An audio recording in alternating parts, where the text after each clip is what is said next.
90,2 Serambi FM Syadara Alun masih di talk show interaktif kita di hari ini dengan tema layanan administrasi hukum umum pada kantor wilayah Kementerian Hukum dan Hak Asasi Manusia Aceh di masa pandemi ini ya.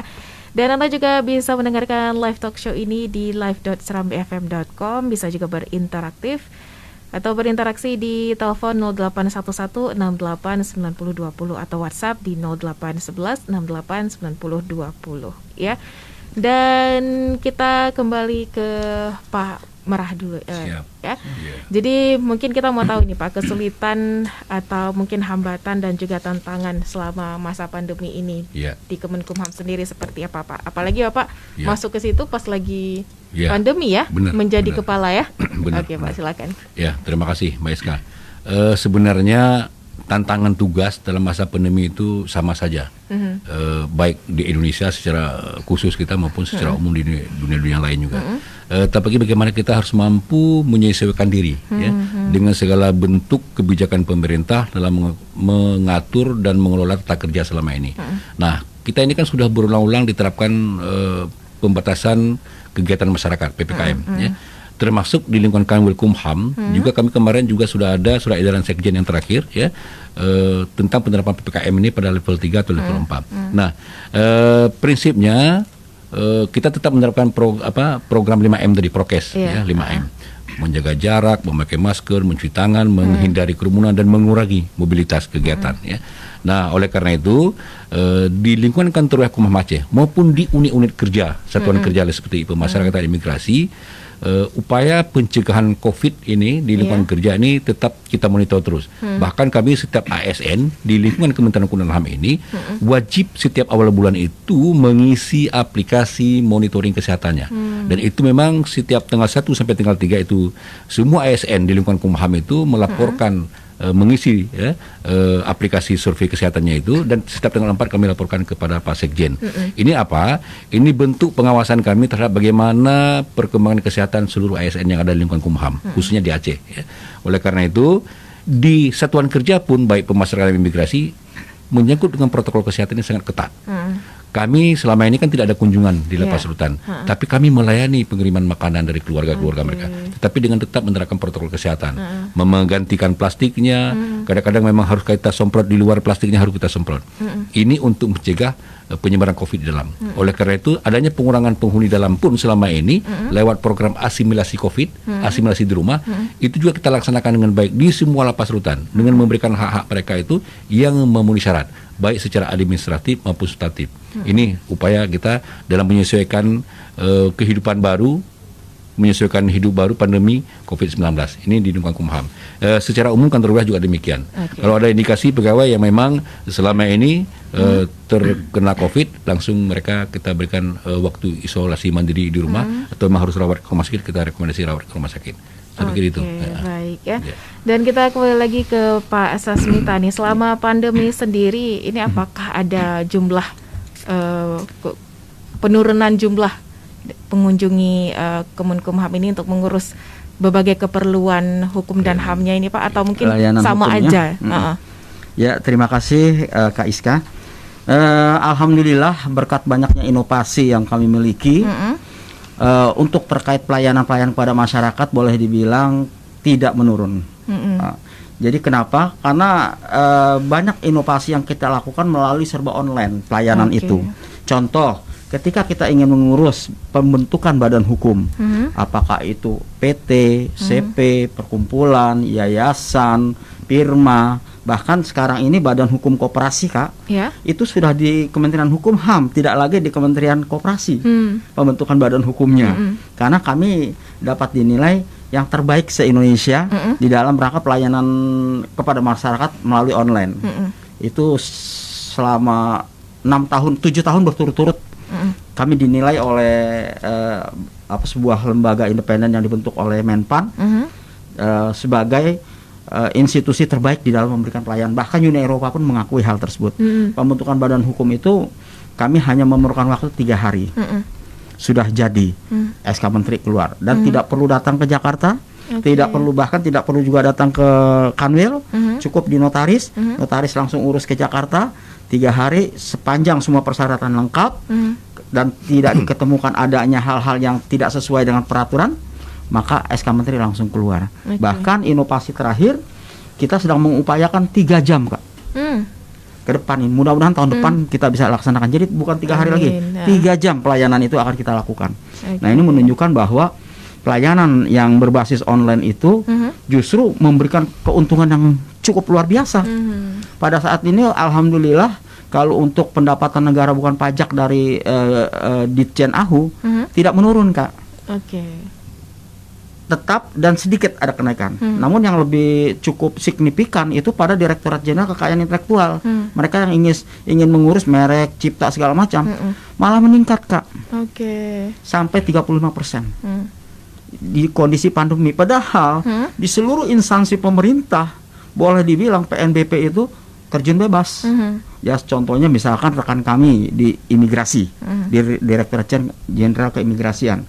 Itu jauh sekali drastis menurun karena basis online-nya memang ada hal teknis yang tidak bisa dihindari bahwa yang bersangkutan itu memang harus hadir gitu. Nah ini yang menjadi kesulitan pertama. Yang kedua kan kita sama tahu adanya pemblokiran ya di sekitar 70 berapa negara itu kan yang tidak boleh ada warga negara kita keluar. Nah ini salah satu yang menyebabkan pendapatan negara bukan pajak dari teman-teman kami itu menurun. Nah, tapi kalau kami dengan menggunakan pelayanan basis online tadi, alhamdulillah orang bisa mendaftarkan merek dari rumah Kak. Tidak perlu harus datang ke kantor wilayah atau bahkan ke Jakarta, tidak perlu. Mereka kirim serba online dengan menggunakan soft copy, persyaratan lengkap segala macam, pembayaran pun melalui bank persepsi yang sudah ditunjuk dan itu pun bisa melalui online. Jadi mulai dari ruangan kamar atau tempat kongko di rumah itu sudah bisa mendaftarkan merek. Gitu Kak. Jadi karena pelayanan yang banyak inovasi itulah makanya di kondisi pandemi ini alhamdulillah untuk Dirjen Administrasi Hukum Umum stabil dan Direktorat Jenderal Kekayaan Intelektual meningkat. Inovasi tadi. Jadi nggak ada alasan untuk masyarakat nggak mengurus keperluan mereka ya karena bisa dari rumah dan Kemenkumham Aceh ternyata selama ini terus berinovasi ya. Nah kira-kira untuk pendaftaran itu sendiri melalui online itu bisa kemana ini? Maksudnya? Ini kan nanti bisa secara online pengurusan pelayanan ini kemana alamat kalau webnya? Untuk notaris terkait dengan tadi badan hukum ya Kak. Apakah PT, CP, perkumpulan, yayasan, firma, badan hukum koperasi, itu langsung ke notaris aja yang terdekat dari rumah para pemohon. Nggak perlu ke Kanwil atau apalagi ke Dirjen Administrasi Hukum Umum, nggak perlu. Langsung oleh notaris.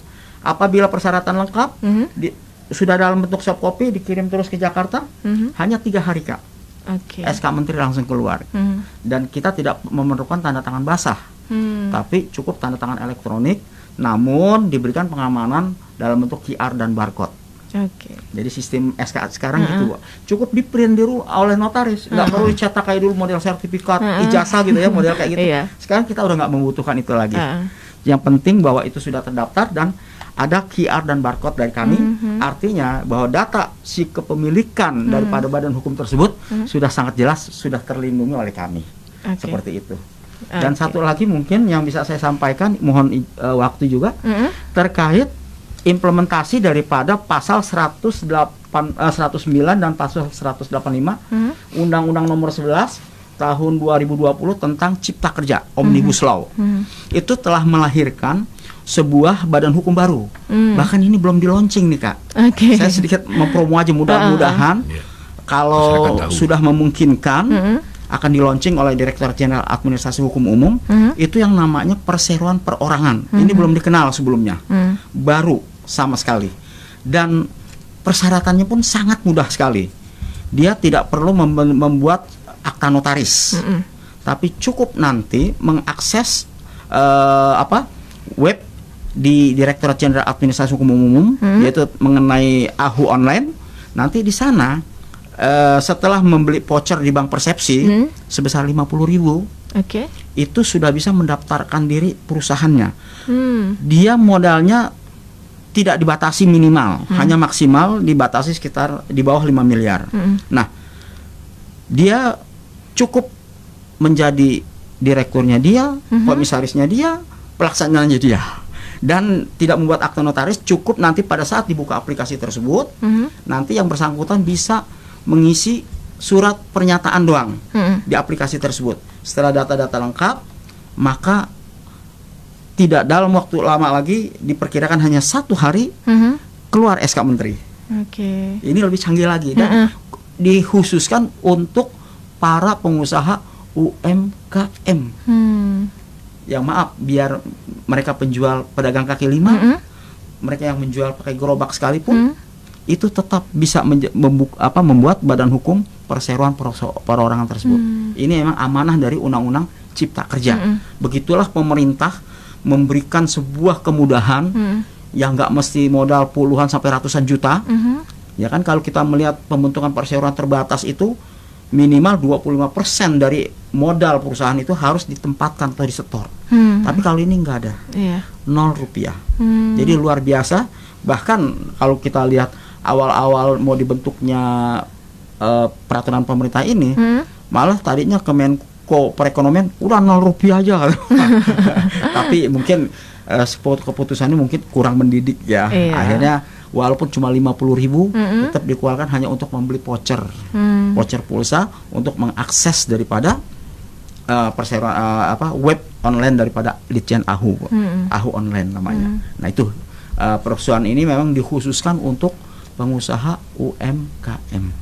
Oke, baik. Berarti sudah banyak kemudahan dan inovasi dari Kemenkumham Aceh ya. Kalau begitu kita beralih ke pertanyaan yang sudah masuk ini untuk Pak Merah Budiman dulu.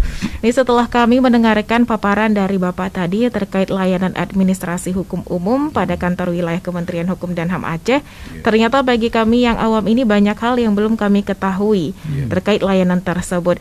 Selama ini yang kami tahu Kanwil Kemenkumham hanya mengurus penjara dan paspor aja ya. Mungkin perlu sosialisasi lebih banyak Pak terkait layanan-layanan tersebut. Nah mungkin sejauh ini nih Pak, sosialisasi apa saja yang sudah dilakukan atau mungkin ada hambatan-hambatan tertentu ketika melakukan sosialisasi ini? Terima kasih Mbak Ska.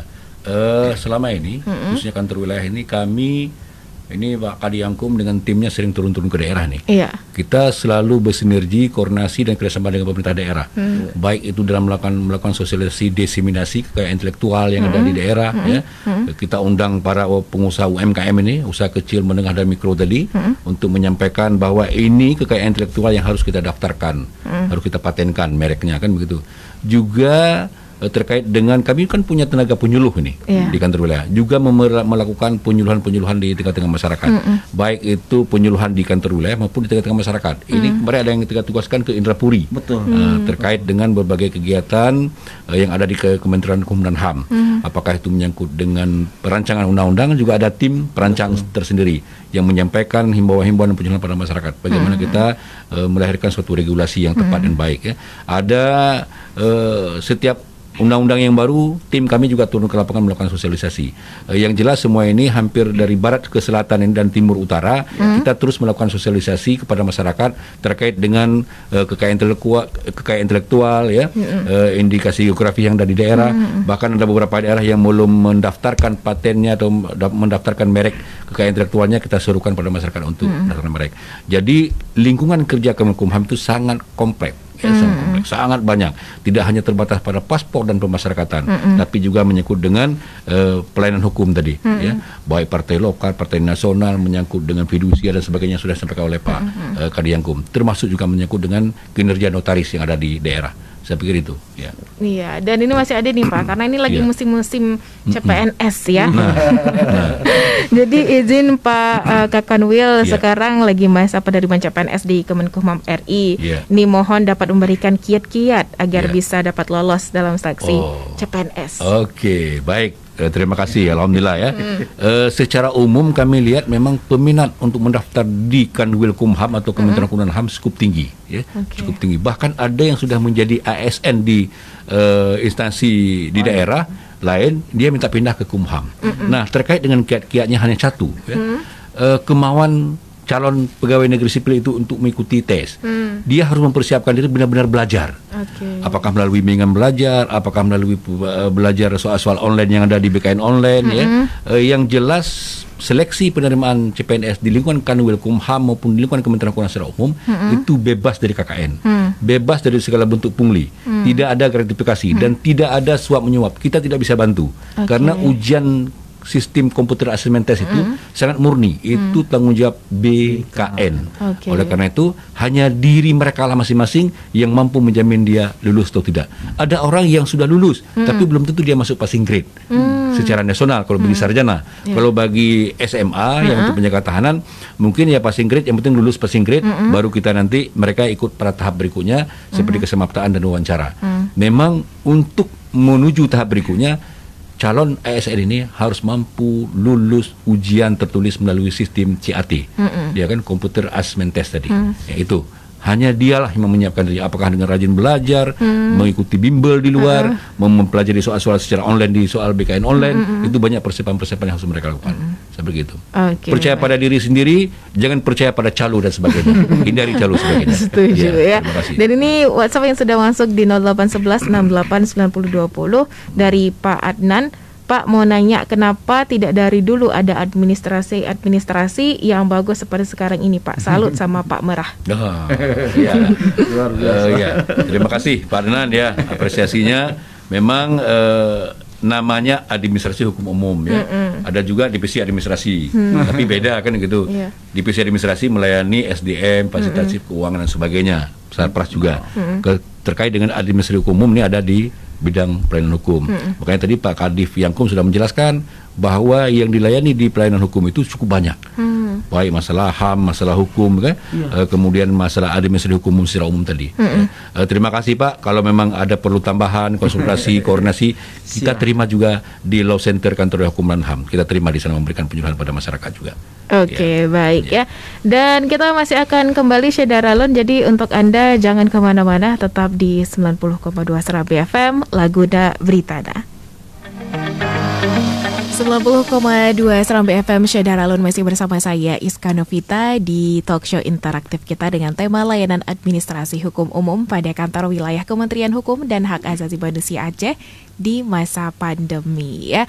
Masih bersama Dr. Randes Haji Murah Budiman SHMH selaku Kepala Kanwil Kemenkumham Aceh, dan juga ada Pak Sasmita SHMH, ini selaku Kepala Divisi Pelayanan Hukum dan HAM Kanwil Kemenkumham Aceh. Ya, karena juga waktu hampir 1 jam ya, kalau misalkan kita ini Pak, jadi mungkin ada statement terakhir untuk para pendengar di rumah, Syedaralun di rumah, mungkin dari Pak Merah dulu. Oke, baik, terima kasih Mbak Iska. Baik, Bapak Ibu para pendengar yang kami hormati, kami banggakan, terima kasih telah mengikuti kegiatan ini. Harapan kami selaku pimpinan kantor wilayah Kementerian Hukum dan Aceh, pertama, tadi ada pertanyaan bagaimana masuk CPNS ya. Tadi sudah kami ingatkan, hindari calo, tidak bisa diurus, tidak ada pungli, tidak ada KKN di sana. Kemampuan lulus CPNS itu adalah kemampuan dirinya sendiri, harus dengan banyak belajar, mengikuti bimbel atau belajar soal-soal secara online ya. Yang kedua, pintu Kanwilkumham Aceh itu terbuka untuk semua masyarakat. Kami memberikan pelayanan gratis di kantor wilayah, baik gratis parkir, gratis konsultasi tanpa biaya, dan kami siapkan ruang khusus Law and Human Center tadi, itu kita siapkan di kantor wilayah ya. Oleh karena itu berikan kami kritikan dan saran. Dan laporkan juga kepada kami apabila ada hal-hal, ada pungli, ada gratifikasi di kantor kami dalam segala bentuk pelayanan. Apakah itu pelayanan di bidang paspor, pelayanan di bidang pemasyarakatan, pelayanan di bidang administrasi hukum umum tadi. Sampaikan pada kami kalau ada pungli di luar ketentuan ditentukan oleh negara. Saya pikir itu mudah-mudahan masyarakat semakin percaya kepada kami. Kumham secara umumnya kan begitu. Terima kasih Bapak Ibu, pelayanan kami, apalagi kami dalam rangka membangun zona integritas untuk memperoleh predikat WBK BBM. Oleh karena itu, dukungan masyarakat itu kami perlu, dengan tanpa memberikan sesuatu pada petugas kami, tanpa menyuap, tanpa memberikan gratifikasi. Itu salah satu bentuk dukungan kepada kami untuk kami peroleh predikat WBK WBM di kantor wilayah. Terima kasih. Mungkin lanjutan oleh Pak Kadif Yangkum. Iya, mungkin statement closingnya dari Pak Sasmita. Ya, terima kasih. Saya kira dari Pak Kanwil sangat lengkap. Kami hanya ingin mengatakan bahwa ASN Kantor Wilayah Kementerian Hukum dan HAM siap melayani karena kami memang adalah ASN yang melayani untuk menjadi WBK WBBM. Ya. Terima kasih. Ada satu sembayan. Kanwil Aceh pasti bere. Oke, baik ya, semangatnya luar biasa sekali ya. Terima kasih untuk Pak Merah Budiman dan juga Pak Sasmita yang sudah hadir di Serambi FM di pagi hari ini. Selamat kembali beraktivitas Pak, semoga lancar di kantor ya. Oke, baik. Terima kasih juga untuk Anda Syedara Allen yang sudah mendengarkan talk show ini selama 1 jam dan mudah-mudahan informasi yang telah kami sampaikan dapat bermanfaat untuk Anda tentunya ya. Dan Syedara Alun, untuk Anda jangan kemana-mana dulu karena Serambi Exos masih akan kembali untuk menemani Anda. Jadi stay tune di 90,2 Serambi FM, Laguna Britana.